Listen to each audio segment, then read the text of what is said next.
kiddos, what I'm going to walk you through really quickly is how to log into BrainPop. So when you click on the link on Google Classroom, this is where it is going to take you. Up in the top corner, you have two options, enter code or log in. I do not want you to hit log in, and that is because you have a class code that needs to be entered. So you're going to click enter code, and our code is inch 8307. And I'm going to have this on Google Classroom, okay? But it's going to be INCH 8307. And this is what tells BrainPop that you are in Miss Megan's class, okay? You'll hit submit.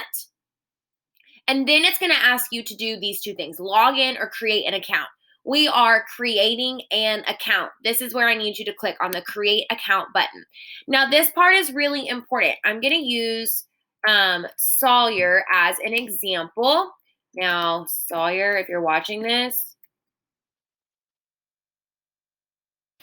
I think that's right. I'm pretty positive that's right. I'm going to double check, but I'm pretty positive that's right. I've been really practicing on doing it without looking it up. Okay, so I'm going to use Sawyer as an example. You're going to type in your first name. You're going to type in your last name. And then your first name, your username, kiddos, needs, see, I'm trying to type in my name. Your username and password needs to be, your first name dot last name. This is what your username needs to look like, okay? And it's because if you notice, if I typed @ and then put crosscountyschools.com, that would be my email, okay? So my first name dot last name. Everybody's password needs to be tbirds19 with a lowercase t. This is every single person's password, okay? tbirds19. That's how I would like for you to type it in. It's going to ask you to type it in twice. Once everything looks good, you're going to click create account. So we'll hit create account. Well, if it will load. Go. It's going to ask you if you want to save your password. Click save.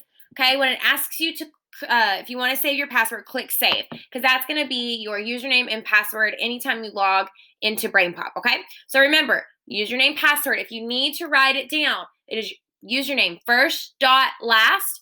User or password needs to be tbirds19, all lowercase. So we're ready to log in. We're going to hit close, and then right up here, you'll notice that you are logged in. Now you'll see where it says notifications. That's going to tell you where you have assignments. Okay, so anytime you click up here at notifications, it'll tell you about your assignments. But if for some reason it's not showing right there, you're going to come right here and click dashboard. Let it load. My internet gets kind of slow sometimes, kiddos. First world problems. Once it loads, you're going to be able to see all of your assignments. Okay, so up here are the three different there are three different options. We're going to be in assignments. Right now, you're just in my class, and look, here is your assignment. We're going to do some adjectives and adverb review because that's really what we struggled with on the test. Okay, so you'll be able to click on it. It's going to have lots of different things assigned to you. I don't care which way you work through them, but you need to work through all of them. I would maybe do the movie first. Because it's just going to give you a real good review. And then, guys, these are all games. These are all games just to help us get better at adjectives and adverbs. All right, kiddos, I hope that you like BrainPop. I've never used it before, so Miss Trista uses it and says it's awesome. So we're going to give it a go today and see how it goes. Let me know if you're having trouble logging in, and I will see you guys later.